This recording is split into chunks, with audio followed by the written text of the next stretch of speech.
আমরা এই বিষয়গুলি নিয়ে চর্চা করব আমাদের আজকের বাংলা বলছেন মঞ্চে। এবং আমাদের সঙ্গে রয়েছেন দীপক ব্যাপারী, বিশিষ্ট ইউটিউবার। তার ইউটিউব চ্যানেলেই এই যে ভাইরাল হয়েছে ভিডিওটি বা অডিওটি, তার ইউটিউব চ্যানেলেই প্রকাশ্যে আসে। আমরা ওদের কাছ থেকে জানবো। কিন্তু সব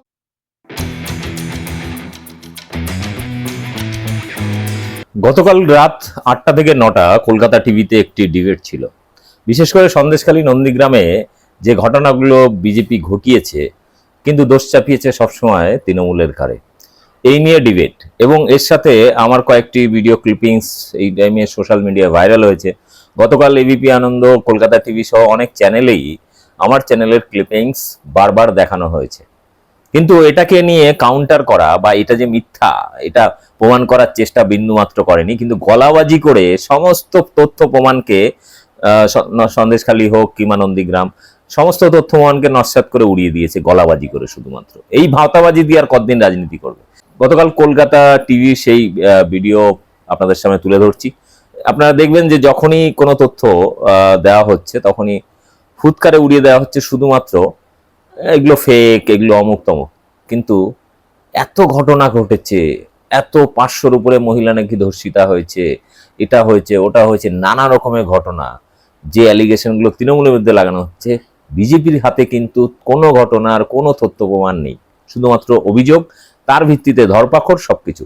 কিন্তু উল্টো দিকে আমরা বারবার দেখেছি সমস্ত তথ্য প্রমাণ কিন্তু বিজেপির বিরুদ্ধে। বিজেপি ষড়যন্ত্র করেছে, বিজেপি এটা করেছে ওটা করেছে, সমস্ত তথ্য, অডিও ফুটেজ, ভিডিও ফুটেজ সবকিছু রয়েছে। তারপরেও গলাবাজি করে, মানে বলে না চোরের মায়ের বড় গলা।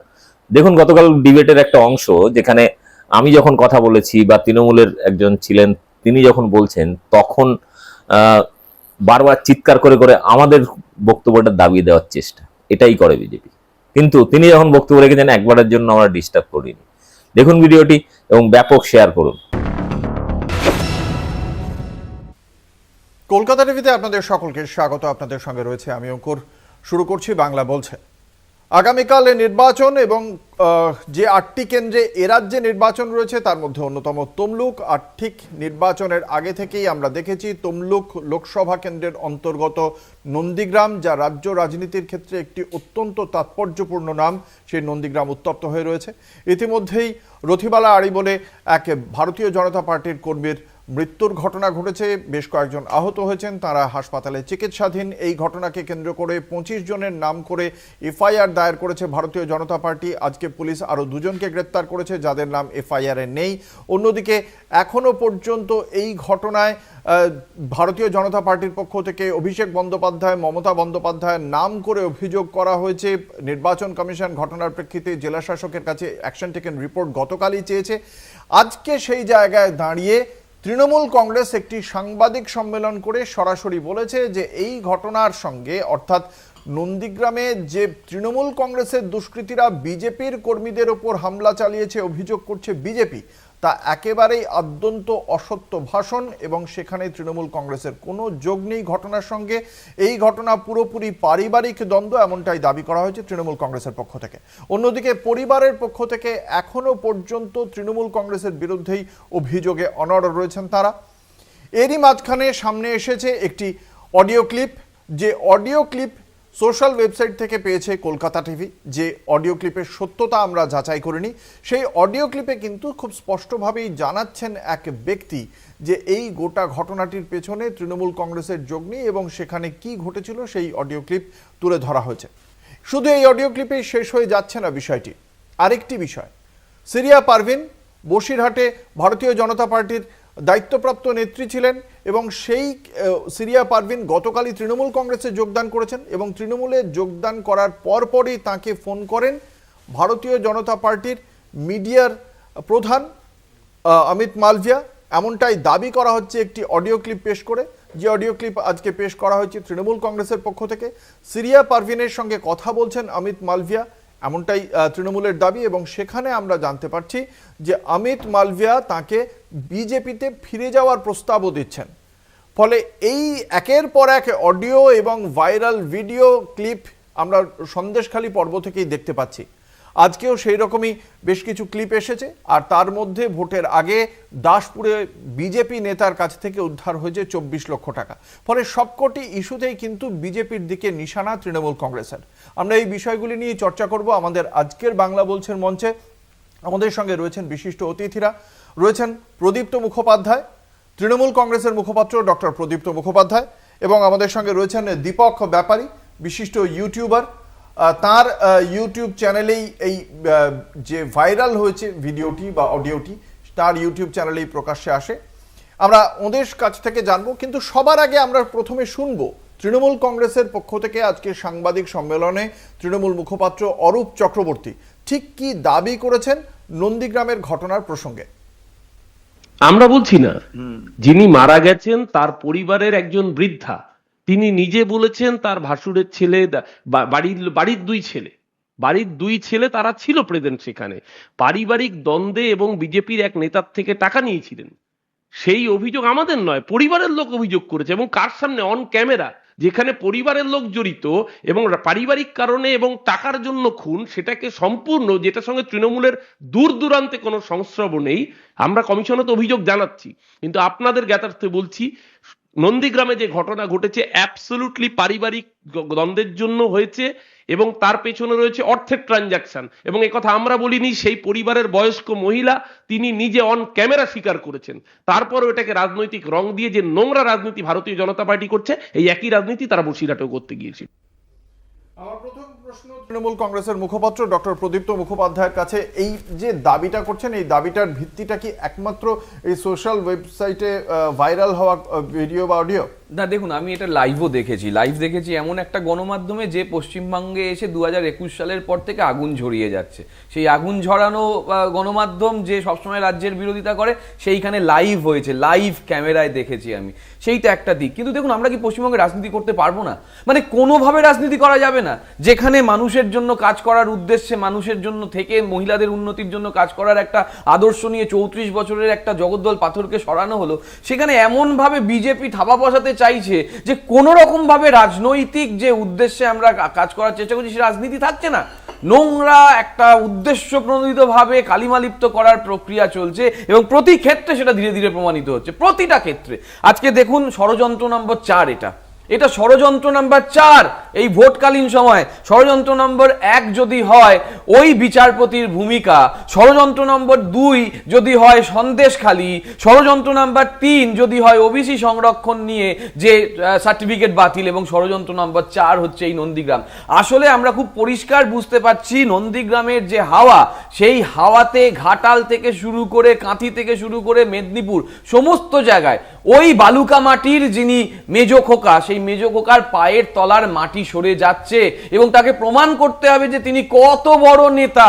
সেই নেতা প্রমাণ করার উদ্দেশ্যটাকে মাথায় রেখে এই ধরনের নোংরা কাজ হচ্ছে। সঙ্গে সঙ্গে বিভিন্ন গণমাধ্যমে লাইভ আমরা অডিও শুনতে পাচ্ছি যেখানে বলা হচ্ছে কেউ কালকে বাড়ি থেকে বেরোবেন না, বাড়ি থেকে বেরোলে কিন্তু বাড়িতে ফিরতে পারবেন না, বা এই জাতীয় কথা। ইলেকশন কমিশন কোথায় সিআরপিএফ? এই যে এত 1 লক্ষ কত বাহিনী দেখা যাচ্ছে, সেগুলো কোথায় থাকছে, কার জন্য থাকছে?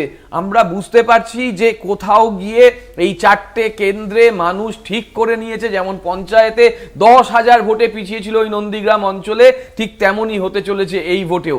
স্বাভাবিকভাবেই পায়ের তলা থেকে মাটি শেষ হয়ে যাচ্ছে, তাই এই ধরনের ষড়যন্ত্র শুরু হচ্ছে। এই ষড়যন্ত্রের জবাব কিন্তু মানুষ ঠিক দিয়ে দেবে। আমরা একবার শোনাবো যে অডিও ভাইরাল হয়েছে, সেই অডিও আমরা একবার প্রথমে শোনাবো, নন্দীগ্রামের সেই ভাইরাল অডিও।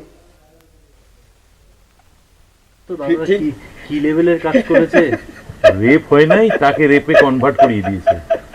যিনি মহিলাটা মারা গেছেন ওনারা সুদ ব্যবসায়ী, ওনার মা ছেলে। ওই সুদের টাকা বিজেপিরই একজন কর্মকর্তা, আরেক মোটামুটি পদাধিকারী বা কার্যকর্তা আছে, তাকে টাকা ধার দিয়েছিল। সেই টাকাটা এরা মা ছেলে চায়, দীর্ঘদিন ধরে ও টাকা দিতে চায়নি, সে প্রভাব দেখিয়ে বিজেপির দেখিয়ে এরাও বিজেপি করত। এবার ওই ছেলেটার সঙ্গে ওদের একটা গন্ডগোল হয়, দুজনে টাকা দেয়নি বলে সুদের টাকা।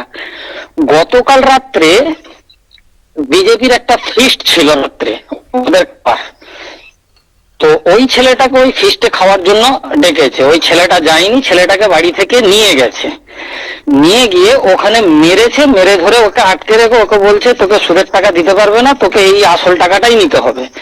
দীর্ঘক্ষণ ওখানে যখন আটকে রেখেছে, মেরেছে পেরেছে, ওর মা যখন দেখছে যে বাড়িতে আসছে না, ওর মা ওইখানে গেছে। ওর মা যখন গিয়ে দেখেছে যে তার ছেলেকে মেরেছে পেরেছে আটকে রাখছে, ওর মায়ের সঙ্গে তর্কাতর্কি হয়।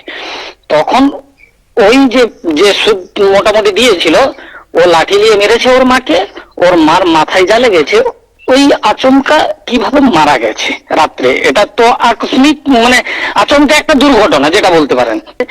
সকাল 7টার পরে হঠাৎ করে হয়ে গেল, রাত্রে ওরা মেরেছে, এ করেছে, টিএমসি যারা করতো তাদেরকে মারধর শুরু, তাদের দোকান ফোকান ভাঙা শুরু, ঘর ফর পোড়ানো শুরু।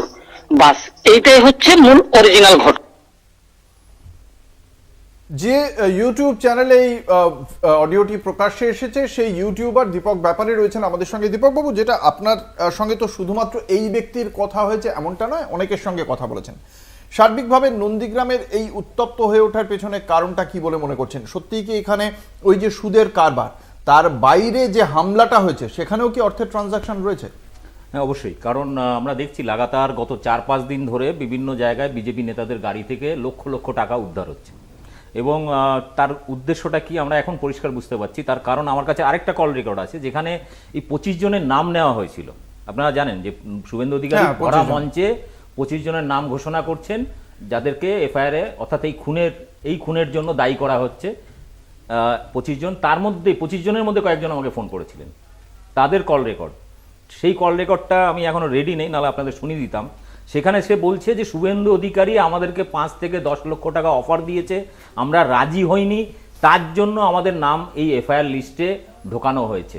আর তারপরে তিনি এটাও বলছেন যে ঘটনা বলা হচ্ছে ওই গ্রাম থেকে আমাদের একটা অঞ্চলের দূরত্ব 5 থেকে 10 কিলোমিটার, 15 কিলোমিটার, 20 কিলোমিটার ডিস্টেন্স, এবং এমন এমন নেতাদের নাম করা হচ্ছে যে নেতারা ওই অঞ্চলে তৃণমূলের সক্রিয় নেতা এবং যারা ভোটে প্রভাব বিস্তার করতে পারে, এবং সেই কারণে আমাদের কিনতে চেয়েছে, আমরা রাজি হইনি বলেই আমাদেরকেই ফাঁসানো হচ্ছে।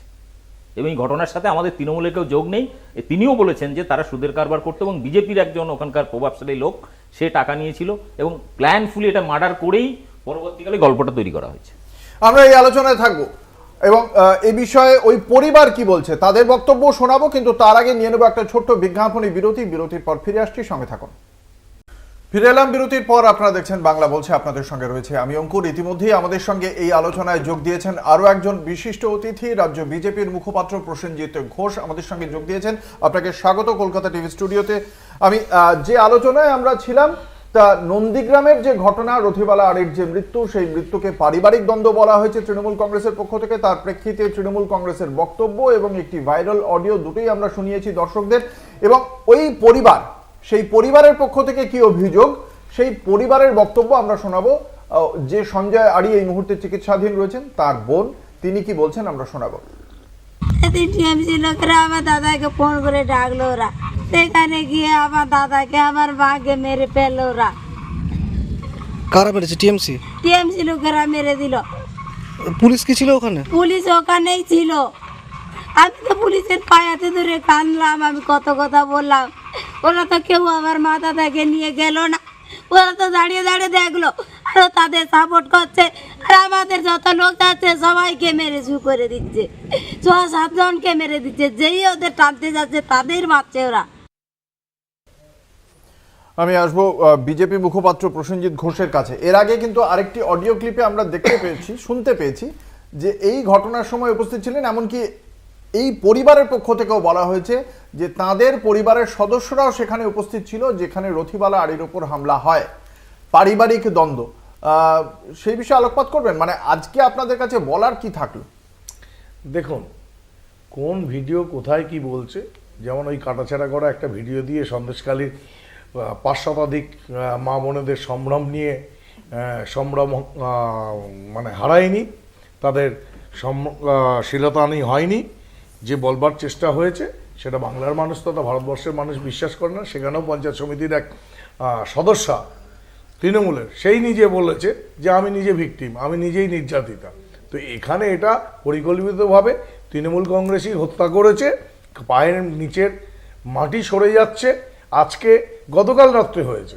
এই যে আমরা বলতাম না যে পোস্ট ভায়োলেন্স যেটা হয়েছিল 21-এর পর মেরে টাঙিয়ে দেওয়া হতো হিঙ্গলগঞ্জে আমাদের এক বিজেপি কর্মী ছাদে ঘুমোচ্ছিল, তাকে গলায় দড়ি পরিয়ে টানা হয়েছিল। সে সৌভাগ্যবশত হাতটা দিতে পেরেছিল দড়ির মধ্যে বা দড়িটা খুলতে পেরেছিল, তাকে ছাদ দিয়ে টাঙিয়ে দেওয়ার একটা পরিকল্পনা ছিল এবং পরের দিন আবার ন্যাচারালি যেমন বলে তৃণমূল যে ও তো আত্মহত্যা করেছে। তো সেটা হিঙ্গলগঞ্জের মানুষ দেখেছে, বাংলার মানুষ দেখেছে। আর এখানে পুলিশ, বাংলার পুলিশ তো দাঁড়িয়ে বিরোধী রাজনৈতিক দলের উপর অত্যাচার হয়, মারধর হয়, মাথা ফাটায়, বাঁশ দিয়ে, রড দিয়ে, বাংলার পুলিশ দাঁড়িয়ে দেখেছে। আর কোথাও কোথাও তো কথাও বলছে যে কয়েক লক্ষ টাকা অফার করা হয়েছে, যারা যায়নি তাদের নামে দেওয়া হয়েছে। যে 25 জনের নামে এফআইআর করেছেন শুভেন্দু অধিকারী, সেই 25 জনের বাড়ি ঘটনাস্থল থেকে কারোর 10 কিলোমিটার, কারোর 20 কিলোমিটার, কারোর 25 কিলোমিটার। আজকে শাহজাহান শেখের ঘটনা যে সন্দেশখালী হয়েছিল, তারপরে যে বাড়ি পুড়িয়ে দেওয়ার ঘটনা হয়েছিল, সিপিএম এর একটা পাড়া, সেটা কত দূর বাড়ি ছিল, সেটাও তো ঘটনার বহু দূর থেকে ছিল। তো তৃণমূল যখন বলবে যে এটা ঘটনা, যে অভিযুক্ত তার বাড়ি 10 কিলোমিটার দূরে, সেটা মেনে নেওয়া যায় না। পুলিশ গিয়ে রাজবংশী পরিবারের ছেলেকে ডাইরেক্ট অনুষ্ঠান বাড়িতে গিয়ে গুলি চালিয়েছে। আগে তৃণমূল কংগ্রেসের কাছে না, আমার দাদার 3টে অভিযোগ পরিষ্কার মনে হলো। এক, সন্দেশখালীর ঘটনা, যেখানে 500 নারীর সম্ভ্রম চলে গিয়েছে, এই ধরনের অভিযোগ। সেই অভিযোগের ভিত্তিতে একটা কাউন্টার ভিডিও বেরিয়েছে। আমি বলে দিই, এরকম নানান অভিযোগ আমরা শুনলাম। সিবিআই এর একটা ক্যাম্প অতি সম্প্রতি হলো পশ্চিমবঙ্গের ইতিহাসে, সেটাকে বিরলতম বলে বিজেপি প্রচার করলো। আমি অনুরোধ করতে চাই, যে কোনো সিবিআই ইডির তদন্তের পরে একটা বড় ভিডিও আমাদের কাছে আসে, এসে দেখানো হয় যে কিভাবে কি কি ঘটনাক্রম ঘটেছে। এক্ষেত্রে কেন এলো না? সিবিআই এর কাছে দাদারা আরটিআই করুক, ওই ক্যাম্পে কতগুলো অভিযোগ পড়েছে মহিলা সংসদ, মানে রাজ্যপাল তো মুখ দেখিয়ে দেন যে কোন মহিলার কি শ্লীলতাহানি হয়েছে। এক্ষেত্রে সিবিআই ক্যাম্পে কি হয়েছিল? Point number 1। পয়েন্ট নাম্বার 2, গতকাল সিরিয়া পারভিন জয়েন করেছেন তৃণমূল। আমরা সেই আলোচনাটা আসবো না, আমি শুধু বলছি সেই সন্দেশখালীর ঘটনাক্রমে সিরিয়া পারভিন কি বলেছেন, সত্যতা চ্যালেঞ্জ করুক দাদারা, দাবি করছি চ্যালেঞ্জ করুক। 2 নম্বর বলা হলো যে হিঙ্গলগঞ্জের ঘটনা বা এরকম হত্যার ঘটনা। কাশীপুর মনে আছে দাদাদের? অমিত শাহ এসেছিলেন, বলেছিলেন কাশীপুরে, অমিত শাহ বলে গেলেন যে এটা তৃণমূলের কাণ্ড কারখানা, করে কি প্রমাণ হলো? ঠিক একইভাবে 2019 সালে 56 জনকে নিয়ে যাওয়া হয়েছিল প্রধানমন্ত্রী শপথ গ্রহণ অনুষ্ঠানে, 56 জন শহীদ পরিবারের লোক। এখনো অবধি যা তদন্তে উঠে এসছে, 36 জনের বেশি, 37 জন সম্ভবত আত্মহত্যা বা অন্য জাতীয় দুর্ঘটনায় মৃত্যু হয়েছে বলে সিবিআই তদন্তে রিপোর্ট করেছে। বাকিগুলো তদন্ত রিপোর্ট এখনো আসেনি। স্বাভাবিকভাবে বোঝা যাচ্ছে বিজেপি মিথ্যাচারের জায়গাটা কত দূর। 3 নম্বর হচ্ছে বাংলার পুলিশ। পরিবারের বিভিন্ন লোক বিভিন্ন রকম কথা বলছে। অত রাত্রে পুলিশ ওখানে, পুলিশের কাছে কমপ্লেনই পৌঁছায়নি, পুলিশ কি করে পৌঁছে গেল? পুলিশের বক্তব্য দেখান তো, বা ওখানে ঘটনার সময় যারা ছিলেন তাদের ইন্টারভিউ করার কথা বলুন তো। দায়িত্ব নিয়ে বলছি যে ওখানে গিয়ে পুলিশ কি করে পৌঁছে গেল, সেইখানে দাঁড়িয়ে থেকে আজকে বিজেপির নেতারা কতগুলো ভিডিওর কথা বলছেন, তাহলে যে অডিওটা বের হলো তার কি হবে? শোনে আমি যেটা বলতে চাইছি, উনি তো ওনার মতো করে বলে গেলেন। আজকে বাস্তবতা হচ্ছে এইটা, পরিবারের অভিযোগ এফআইআর হিসেবে ট্রিটেড হয় না। এই রাজ্যে দেখেছি, যেটা অন্য রাজ্যে হয়, পরিবারের বক্তব্য এফআইআর হিসেবে ট্রিটেড হয়। আর দ্বিতীয়ত বাংলার পুলিশ, এই যে পারভিনের কথা বলছে, এই পারভিনকে পুলিশ মারধর করে সুকান্ত মজুমদার যখন বসিরহাটে দেখাচ্ছিলেন, তাকে জেল খাটানো হচ্ছে। জেল খাটিয়ে, ভয় দেখিয়ে, কেস দিয়ে আজকে তৃণমূলীকরণ করানো হয়েছে। শুধু তাই না, অনেক কেস ছিল তোমার, তুমি কি গেছো তৃণমূলে? আরে সকলে তো আর আমার মতো নামের লড়াই লড়তে পারে না। তুমি তো সভাপতি, বেলে ঘাটায় অভিজিৎ, তাহলে আবার যে হত্যা করা হলো, অভিজিৎ দাদা গেছে কি তৃণমূলে? জানি তো, ও তো আরো ছোট। না না, ও তো আরো ছোট নেতা। এসব কথা বলে লাভ নেই। আশ্চর্য, তার দাদা তৃণমূলের সঙ্গে আজকে যাচ্ছে, তার মানে কি তার হত্যাটা মিথ্যে হয়ে যাবে? কখনোই না। আজকে রাজ্য সরকার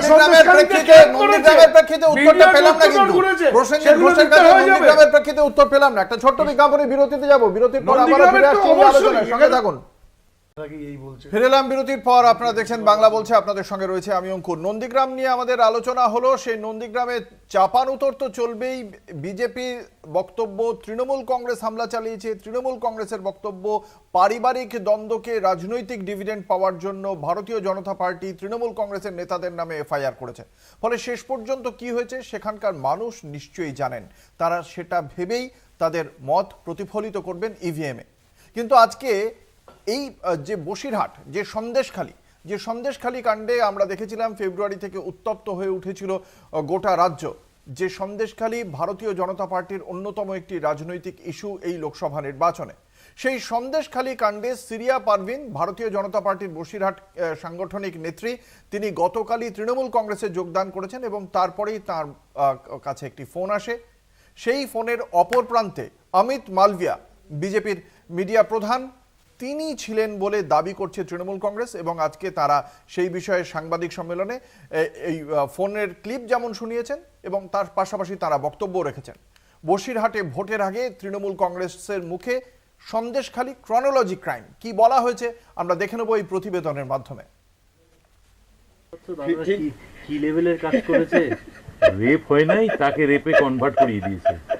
দাদা সেখানে বাইরের লোক হয়ে তাদেরকে দিয়ে এটা করিয়েছে, মানে ক্ষমতা বুঝছো? টিএমসির লোক, টিএমসির লোক তাদের করিয়েছেন। সাদা কাগজে সই, কখনো আবার সাদা কাগজে সই করিয়ে মিথ্যে অভিযোগের কারসাজি। কাঠগড়ায় সন্দেশখালীর বিজেপি নেত্রী, আদালতের নির্দেশে যিনি এখন মুক্ত। ভেতরে ওরা সব বসেছে টেবিলের উপরে বসে বলতেছে যে ঠিক আছে, ওরা সব বসেছিল আর কি। তা ওরা বলছে যে সই করিয়ে দাও। তা আমি সই করে দিয়ে চলে এসেছি, বলে এবার তুমি যাও। আমি চলে এসেছি। এবার ওরা যে কি করেছে তাও তো আমি জানি না। উনি 4-5 জনের নামে কেস করেছে যে আমাদের মধ্যরাতে এসে রেপ করতো বা আমাদের গালিগালাজ দিত, আমাদের রাত্রে পাঠিয়ে বসে তুলে নিয়ে যেত। এটা জানতে পারলাম, সেটা আমাদের মধ্যে কোনো কিছুই হয়নি।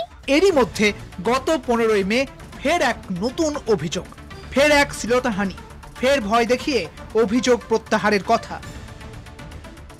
এই ঘটনার পিছনেও চক্রান্তের অভিযোগ করে তৃণমূল কংগ্রেস। খোদ সন্দেশখালীর বিজেপি নেত্রী সিরিয়া পারভিন তৃণমূলের যোগ দিয়ে মারাত্মক চাঞ্চল্যকর দাবি করেন। শ্লীলতাহানির চিত্রনাট্য।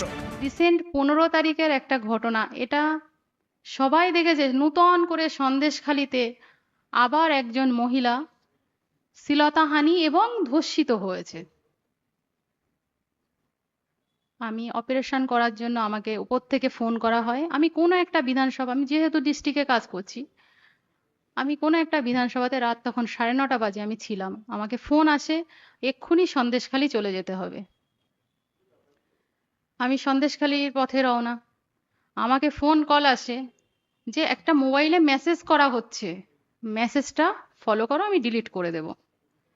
সেই মেসেজে লেখা হচ্ছে, আমি তখন অলরেডি আধা রাস্তা, মানে অর্ধেক রাস্তা পেরিয়ে গেছি। তখন মেসেজটা আসে, আমি মেসেজ দেখি। মেসেজটা শুনলে আপনাদেরও, আমি যা কথা বলছি প্রমাণ না নিয়ে আজ এখানে আসেনি, প্রমাণ সবটাই নিয়ে এখানে এসেছি। যা কথা বলছি সবটাই প্রমাণ দিয়ে কথা বলছি। মোবাইলে মেসেজ আসে যে এটা আমাদের তৈরি করা। আর পরপর এই ঘটনাক্রমকেই সন্দেশখালীর ক্রোনোলজি বলে দাবি করেছে তৃণমূল। একেবারে নিখুঁত চিত্রনাট্যের নেপথ্যে বিজেপির আইটি সেল প্রধান অমিত মালব্যকে কাঠগড়ায় তুলেছে তারা। সিরিয়া পারভিনকে কল করেছিলেন অমিত মালব্যিয়া। সেই কথোপকথন আপনাদের সামনে আজকে পরিষ্কার হয়ে যাচ্ছে যে বিজেপি কতটা ডেসপারেট সন্দেশখালীর এই নাটক, এই মিথ্যা চিত্রনাট্যকে যাতে মানুষের সামনে এক্সপোজ না হয় সেটাকে আটকানোর জন্য কতটা ডেসপারেট। তার জন্য সিরিয়া পারভিন জয়েন করার পরে বলছি আপনি ফিরে আসুন। তৃণমূল কংগ্রেস যতই ফেক ভিডিও অডিও বের করতে থাকুক, ওতে কিচ্ছু আসবে যাবে না। এমন একজনকে দিয়ে আজকে এই ভিডিও ফাঁস করানো হয়েছে, অডিও ফাঁস করানো হয়েছে, যিনি বিজেপি ছেড়ে তৃণমূলে গিয়েছে। তৃণমূলে যাওয়ার সঙ্গে সঙ্গে ফাঁস হয়ে গেছে। অর্থাৎ কত টাকার বিনিময়ে গিয়েছে, কিসের বিনিময়ে গিয়েছে, এটা সহজেই অনুমান। সন্দেশখালীতে ভোট 1 জুন, তার আগে আস্তিন থেকে আরো কিছু লুকোনো তাস সামনে ফেলার দাবি করছে তৃণমূল। সেই আশঙ্কা করেই কি অমিত মালব্যের ফোন সিরিয়া পারভিনকে? কলকাতা টিভি। কি লেভেলের কাজ করে আপনারা শুনলেন এই হ্যাঁ হচ্ছে এটাই যে মহিলা বললেন না যে আমাদের দিয়ে সই করে নেওয়া হচ্ছে, তার পিছনে তৃণমূলের পার্টি অফিস, তৃণমূলের ফ্ল্যাগটা রয়েছে দড়ি টাঙানো শহীদ বেদির মধ্যে, একটু ভালো করে লক্ষ্য করলেই বলা বা বোঝা যাবে। তো তৃণমূলের লোকজন বলছে, আর এনার এগেনস্টে মাম্পিদির এগেনস্টে কোর্ট নিজে নির্দেশ দিয়েছে 195টাকে রোধ করবার জন্য তদন্তও করা যাবে না, স্থগিতাদেশ দিয়েছে সেই ধারার উপর। আর আজকে সন্দেশখালীতে এজি অ্যাডভোকেট জেনারেল 42টা কেসের এফিডেভিট দিয়েছে। আজকে আমাদের 21-এর পর আমাদের বিজেপি কর্মীর স্ত্রী গণধর্ষিতা হয়েছে, সেই কেস আজও বিচারাধীন। শাহজাহানকে এফআইআর থেকে নাম কেটে বাদ দেওয়া হয়েছে। আমাদের ভবপ্রধানকে খুন করে ভাসিয়ে দেওয়া হয়েছে। বেশ, আমি আসি এবার তৃণমূল কংগ্রেসের একটা বক্তব্য শুনে নি, কারণ এখানে আপনারা যে কথা বলছেন সেক্ষেত্রে সরাসরি আপনাদের দলের পক্ষ থেকে আপনারা বলছেন যে ওটা অমিত মালভিয়া ছিলেন সিরিয়া পারভিনের সঙ্গে কথা বলার জন্য। এই সন্দেশখালীতে আপনারা বলছেন সন্দেশখালীতে ফেল করেছে, নন্দীগ্রামে সেটা সাকসেসফুল হয়েছে।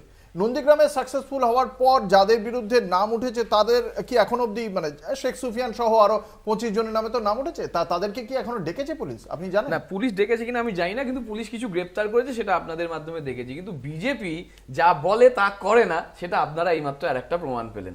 10 সেকেন্ড বলে ঠিক 57 সেকেন্ড নিয়েছে। মানে বিজেপির এটাই একটা নেচার, যা বলে তা করে না, মানে মিথ্যে কথা বেশি চলে আর কি। যেখানে সে তো দিদিও বলে, ঠিক আছে দিদিটা ভোটে তো দিদিও বলে, পাকসিটে বলেছিলেন, তার মানে বিজেপি বলে, দময়ন্তী বলে, দময়ন্তী সেন প্রমাণ করে দিয়েছে, দিদিও বলে মানে বিজেপি বলে, ঠিক আছে। দর্শিতা হননি, দিদি বলেছিলেন। স্ক্রিপ্টেড পলিটিক্যাল অ্যাক্টিভিটি চলছে, স্ক্রিপ্টেড। দিদি জাননি কেন?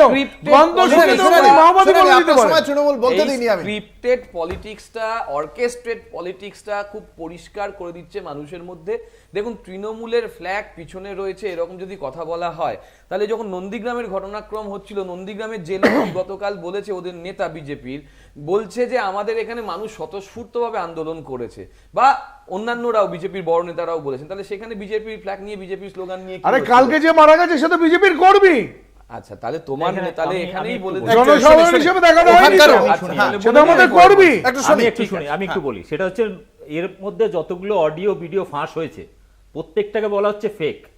আচ্ছা সঠিক ভিডিও, ভিকটিম হয়েছে, বিজেপি আক্রান্ত হয়েছে, বিজেপি মহিলারা ধর্ষিতা হয়েছে থেকে শুরু করে বিভিন্ন যে অভিযোগগুলো করা হয়েছে তার সপক্ষে কোনো ভিডিও ফুটেজ, আচ্ছা ধর্ষণের ভিডিও দেখতে চান আপনি?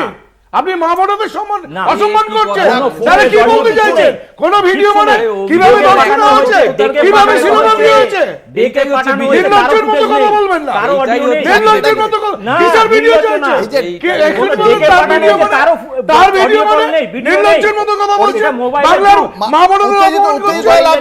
500 মহিলা ধর্ষিতা হয়েছে আপনারা বলছেন, 500-র মধ্যে একটা কোনো অ্যাডভোকেট জেনারেল অডিও নেই, 42টা এফিডেভিট দায়ের করেছে হাইকোর্টে। নন্দীগ্রামের ক্ষেত্রে এই যে আমরা তো দেখেছি কথা হয়েছে, নন্দীগ্রামে তো একগুচ্ছ অভিযোগ রয়েছে শেখ সুফিয়ান সহ, বা রথিবালা তদন্তের বিষয়ে প্রশ্ন উঠছে, এই ময়না তদন্ত কি আদৌ হয়েছে?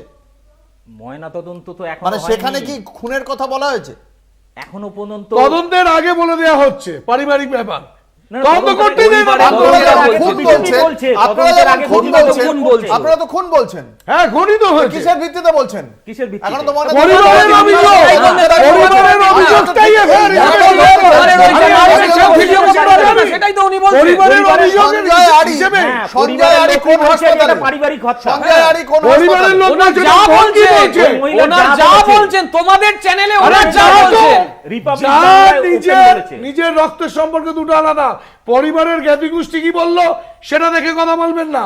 তারা জ্ঞাতি গোষ্ঠীর মধ্যে আজকে বিজেপি কোনো প্রমাণ রাখতে গেছে, ছেলে রয়েছে, তার বোন কি বলছে সেটা আরে বোনকে যদি আমরা বলি যে আপনারা টাকা দিয়ে করেছেন তখন মানবেন তো? কি বলছে?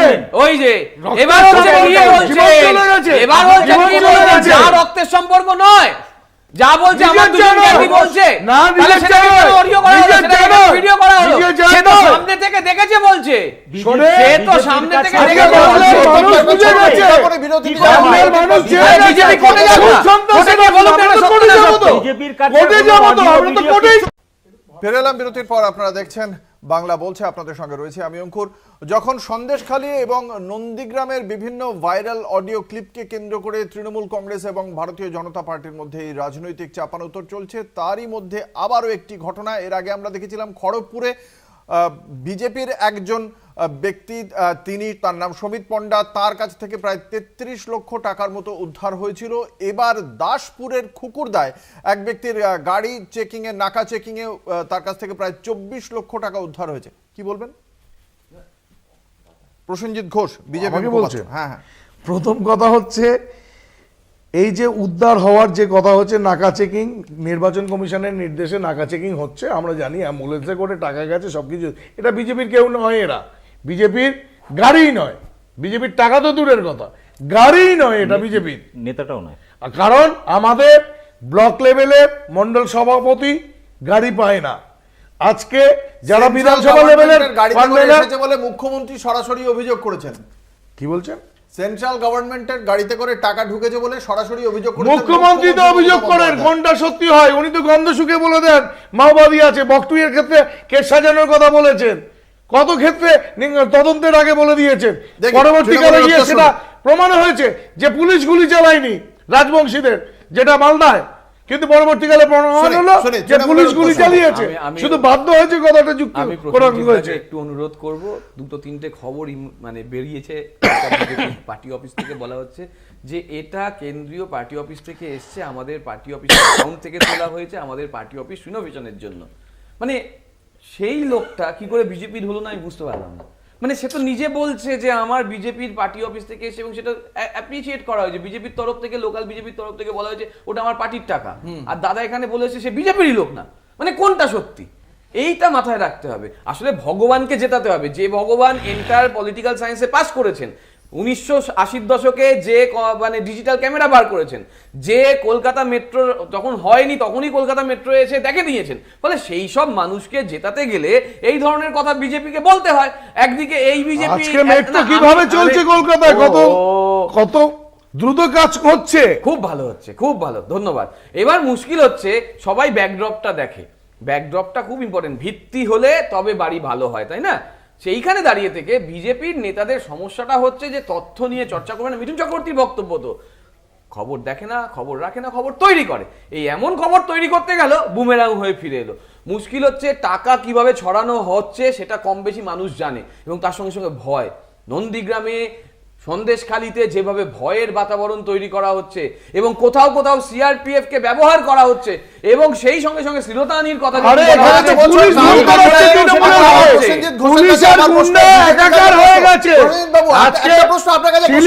শিলিগুড়িতে কি হলো, প্রদীপ বাবুকে খুঁজে পাওয়া যাচ্ছে না, তার অভিযোগ প্রথমে 33 লক্ষ, পরে 24 লক্ষ, এত টাকার প্রয়োজন হচ্ছে কারণ 5 বছরের কাজ করেনি। আশ্চর্য, এই টাকাটা বিজেপির আপনাকে কে বললো? এক, দুই হচ্ছে কমিটি বলছে, লোকাল কমিটি বলে আমাদের কিছু হয় না, আমাদের মন্ডলের সভাপতি বিজেপির পক্ষ থেকে বলা হচ্ছে এটা টাকা, আপনাদের টাকা। স্থানীয় বিজেপির কে কি বলেছে আমার জানা নেই, ওটা টাকাটা বিজেপির টাকা নয়, না আপনি বলছেন বলে নয়, আর ওখানকার স্থানীয় বিজেপি বললে আরে স্থানীয় বিজেপিকে বলানো হচ্ছে, পুলিশ তো তুলে এনে মুখে বসিয়ে দিচ্ছে কথা। যেভাবে রামকৃষ্ণ মিশনের বিরুদ্ধে প্রদীপ বাবুর অভিযোগের ভিত্তিতে মহারাজার এগেইনস্টে কেস দেওয়া হলো, একটা সমস্যা হচ্ছে বিজেপি যখন ফেসে যায় তখন কেস সাজায় হচ্ছে পুলিশ। তৃণমূল বলায়, যখনই বিজেপি ফেসে যায় তখন বলে এটা তৃণমূল করেছে।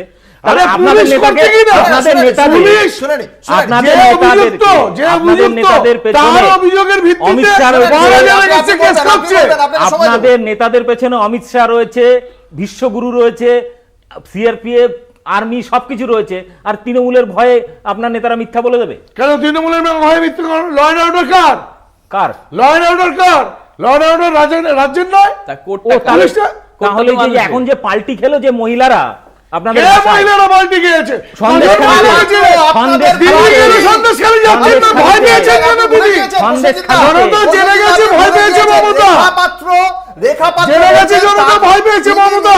আচ্ছা, তিনি নির্যাতিতা, তার বদলে অন্য কাউকে সাজিয়ে নিয়ে অন্য কাউকে না, আমাদের পার্টির লোক সে আরো বেশি নির্যাতিতা। তার কারণ তার স্বামী তার স্বামী প্রতিবন্ধনের ওয়াইফ গুলিয়ে দিতে চাইছেন। রেখা বাস্তু তখন আমাদের বিজেপির কেউ ছিল না, ভুল করছেন। রেখা বাস্তু যখন ওইটা দিয়েছিলেন তখন আমাদের বিজেপির সদস্যও নয়, ক্যান্ডিডেট তো দূরের কথা। আমাদের যিনি গেছিলেন তার স্বামী দেহ, সেই বাড়ির 3 জনকে হত্যা করা হয়েছিল, তার ছেলেটা আজকে 9ম স্থান অধিকার করেছে মাধ্যমিক পরীক্ষায়। 2011 সালে তার পরিবারের 3 জনকে খুন করা হয়েছে, সে সব থেকে বেশি ভিকটিম। তাকে তো আগে নিয়ে যাবে। তিনি ছিলেন বসিরহাটের সন্দেশখালীর মুখ, অথচ তাকে বাদ দিয়ে একমাত্র একা রেখা মাত্র নয়, একা রেখা মাত্র নয়, শয়ে শয়ে মায়েরা বোনেরা প্রতিবাদের মুখ। এই পিয়ালি দাস কি আপনাদের দলের নাকি নয়? কে পিয়ালি দাস? অবশ্যই আমাদের দলের। আপনাদের দলের? তিনি তো এই কথাটা বলেছিলেন। কি বলেছেন? যে যারা প্রকৃত নির্যাতিতা তাদের বদলে অন্য লোককে সাজিয়ে নিয়ে যাওয়া হয়েছে। একদমই নয়। আপনি তো একদমই নয়, এখনই তো আপনি বললেন পিয়ালি দাস আপনাদের দলের, ওই জন্য তাকে জিজ্ঞাসা করলাম, এখন বলছেন একদমই নয়। দেখুন দেখতে পাচ্ছেন, দেখুন দর্শক থেকে নয়, কথা বলছেন আজকে 500 মহিলা, 500 মহিলা নির্যাতিতা, রাষ্ট্রপতির কাছে 500 মহিলা যেতে পারে না, সেখানে 5 জন যেতে পারে। 500 জনকে রাষ্ট্রপতির কাছে রাষ্ট্রপতি আলাও করে না, 5 জন যে প্রতিনিধি হলো, নির্যাতিতার প্রতিনিধি হিসেবে গেছিলেন, সেরা গেছিলেন। পশ্চিমবাংলায় কেন সারা ভারতবর্ষে বিজেপির ভোট চাওয়ার মতো কিচ্ছু নেই ইস্যু, কারণ গত 10 বছর ধরে কাজ করেনি, উল্টে চাকরি খেয়েছে, মানুষের রুজি রোজগার খেয়েছে, নাগরিকত্ব খেয়েছে, ধাপ্পাবাজি দিয়ে নাগরিকত্বের জন্য কোথায় পাচ্ছে? আপনাদের এই সরকারের উকিল হাইকোর্টে দাঁড়িয়ে বলেছে, এখন ফুটেজ আপনারা পেয়ে যাবেন, আপনাদের সরকার পক্ষের উকিল বলেছে সিএর বিরুদ্ধে যারা কেস করেছে সেই সমস্ত আজকে কেস করার কোনো মানে হয় না, কারণ এতে 40,000 এর বেশি লোক নাগরিকত্ব পায় না। আলু বদল কিভাবে কিনবে? পরিস্থিতিতে দাঁড়িয়ে কিউআর কোডে হচ্ছে আগামীকাল ভোট, মানে তমলুক কেন্দ্রে, যার মধ্যে নন্দীগ্রাম পড়ছে। নন্দীগ্রামে যে ঘটনাটা ঘটেছিল বিধানসভা নির্বাচনের সময়, সেখানে একটা ক্ষত অবশ্যই রয়েছে তৃণমূল কংগ্রেসের। সেই ক্ষত ক্ষেত্রে কি মমতা হেরেছে, আবার হারবে, কাঁদিতে আবার হারবে? দেখুন, 2021 সালের পর 2023ও হয়েছে, 2022ও হয়েছে। 22-এ পৌরসভা এবং 23-এ পঞ্চায়েত। সেই ভোটগুলো যারা বিজেপির নেতারা একটু, সেটা তো লুট হয়েছে। এদিকে সেটা লুট হয়েছে, কেন্দ্রীয় বাহিনী দিয়ে লোকাল বিজেপির নেতারাও বলেছে ভোট ভালোভাবে হয়েছে। এখানে বসে টিভিতে কেউ বলেনি, আপনার কানে কানে বলেছে। ঠিক আছে, আমরা তো শুনি না, খবর দেখি না, খবর রাখি না, কানে কানে বলেছে পঞ্চায়েতটা লুট হয়েছে কিনা। আমি সাক্ষী, পঞ্চায়েত এরিয়ায় থাকি। ঠিক আছে, ঠিক আছে। দিলীপ ঘোষ আপনি থেকে বড় নেতা নিশ্চয়ই। এবার মুশকিল যেটা হচ্ছে যে আমরা বারংবার বলছি যে ভয়ে দেখানো হচ্ছে, কালকে সেই ভয়ের পাল্টা একটা জায়গা মানুষের অংশগ্রহণ দেখা যাবে। একটা সিনেমা আপনারা দেখেছিলেন কিনা জানি না, যে চারিদিকে যখন ওই নায়ক সিনেমা সম্ভবত যে ভোট দিতে দেবে না, তখন একটা বুড়ো গিয়ে ভোট দেওয়া শুরু করেছিল। কালকে নন্দীগ্রামে ভোট দেয়া যারা বন্ধ করতে চায় তাদেরকে ভোট দিতে গোগাটে হয়নি। আপনাদের যখন বিধায়ক বলে হিন্দুদের কেটে ভাসিয়ে দেবো ভাগীরথীর জলে, যখন বিধায়ক বলে হিন্দুদের কেটে ভাসিয়ে দেবো, আর মমতা বন্দ্যোপাধ্যায় কি হলো?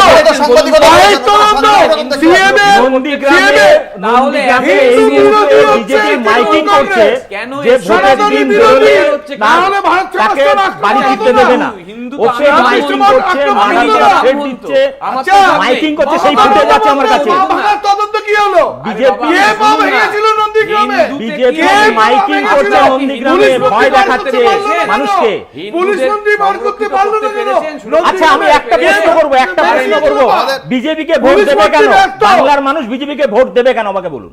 55,000 জাতীয় সড়ক হয়েছে, কর্মসংস্থান যেখানে বাংলার মানুষ ওই জাতীয় সড়কে হাঁটতে যাবে। 140 কোটি মানুষের ভ্যাকসিন হয়েছে, আজকে 80 কোটি মানুষের রেশন দেওয়া হচ্ছে। তার মানে কত দরিদ্র আমাদের দেশ। বলছে বড় কিন্তু 80 কোটি থেকে শুরু হয়েছে, 5 কেজি রেশনে এসে দাঁড়িয়েছে। হিন্দু মুসলিম শুনে যাচ্ছি, আত্মা পরমাত্মা শুনে যাচ্ছি, 2047-এর প্রোমো দেখতে পাচ্ছি প্রধানমন্ত্রীর মুখে, কিন্তু এখনো পর্যন্ত আমরা দেখতে পেলাম না এখনকার কি বক্তব্য। আমরা জানি না এই বিষয়ে সাধারণ মানুষ কিভাবে ভোট দেবেন। দেখা যাক আগামীকাল নির্বাচন কত কতটা শান্তিপূর্ণ হয়। কাঁথি এবং তমলুকের জন্য প্রচুর পরিমাণ কিউআরটি টিমও রাখা হয়েছে, দেখা যাক কতটা শান্তিপূর্ণ হয় সেই নির্বাচন। আমাদের সঙ্গে আজকের এই আলোচনায় ছিলেন প্রসেনজিৎ ঘোষ, ডক্টর প্রদীপ্ত মুখোপাধ্যায়, দীপক ব্যাপারী। আপনাদের প্রত্যেককে আপনাদের মূল্যবান মতামতের জন্য অসংখ্য ধন্যবাদ। শেষ করছি বাংলা বলছে। দেখতে থাকুন কলকাতা টিভির রাত দিন 7 দিন।